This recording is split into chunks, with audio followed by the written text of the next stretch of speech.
ఎప్పుడూ జోకులే కాకుండా ఈరోజు ఒక మంచి కథ చెప్పాలనుకుంటున్నాను.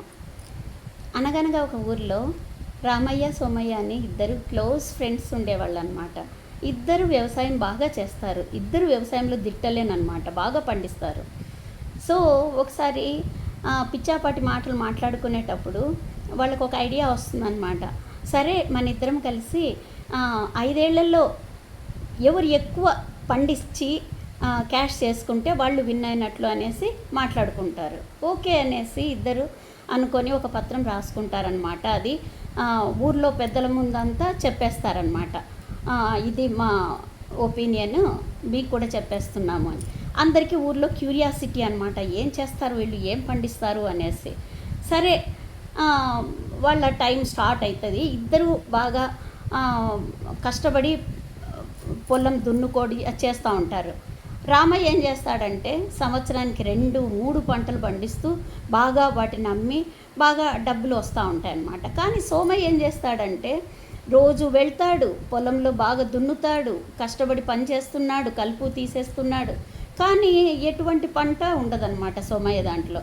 సో అందరికీ ఇతనికి ఏమైనా పిచ్చా, ఏళ్ళు గడుస్తున్నాయి, ఒక్క మొలక లేదు, ఏమీ లేదు, రోజు పోయి కష్టపడి చేస్తున్నాడు, అటువంటప్పుడు బెట్టింగ్ ఎందుకు, ఊరికే వెర్రా ఏమి అతనికి అనేసి అందరూ కామెంట్ చేస్తూ ఉంటారు. ఆ టైంలో అతనేమో ఏం పట్టించుకోడు, తన కొద్దీ తను వెళ్తుంటాడు, తన పని తను చేస్తుంటాడు, వస్తుంటాడు అనమాట, బాగా కష్టపడుతుంటాడు. సరే 5 years వెళ్ళిపోతాయన్నమాట. అంటే ఇంకా 5th year కంప్లీట్ అవుతుంది అనే టైంలో ఒకరోజు, అంటే ఆ హాఫ్ ఇయర్ కూడా అయిపోతుంది అనమాట, ఇంకా 6 months ఓన్లీ ఉంటుంది. ఆ టైంలో చిన్న చిన్న మొలకలు వచ్చేస్తాయన్నమాట సోమయ్య పొలంలో. అది చూసి అందరూ వండర్ అవుతారనమాట, ఏంటి ఇన్నాళ్ళ నుంచి ఏ పంట వెయ్యని అతను ఇప్పుడు సడన్గా చిన్న చిన్న మొలకలు వచ్చినా, ఆయన 6 నెలల్లో ఇతను ఏం సంపాదిస్తాడులే, రామయ్య చూడు ఎన్ని బోల్డ్ అన్ని పంటలు వేసి బాగా సంపాదించినాడు అని అనుకుంటూ ఉంటారు. రామయ్యకు కూడా అదే ఫీలింగే ఉంటుందన్నమాట. సోమయ్య మాత్రం ఇదేం పట్టించుకోడు, తన డ్యూటీ తను అంతే.